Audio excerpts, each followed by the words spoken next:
heç məni. Cənnət saydığım o mələk, sən demə şeytan kimiymiş, gözlərinə aldandım mən.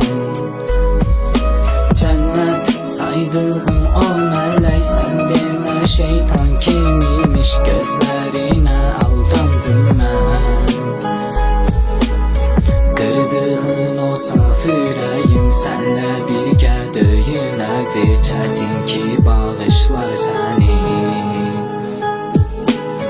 Qırdığın o saf ürəyim sənlə birgə döyünərdi, çətin ki bağışlar səni. Həyat istədin sən məndən, verdim sənə həyatımı, yaşamağı bacarmadın. Həyat istədin sən məndən, verdim sənə həyatımı, yaşamağı bacarmadın.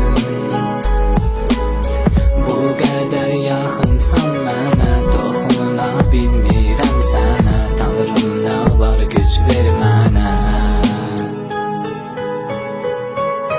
Dinlə məni ey sevdiyim, sənə yazdığım sözləri, sən də üzülmə mən kimi. Dinlə məni ey sevdiyim, sənə yazdığım sözləri, sən də üzülmə mən kimi. Sənə hər görüşümüzdə verdiyim o çiçəkləri gətirərsən qəbrimizdə.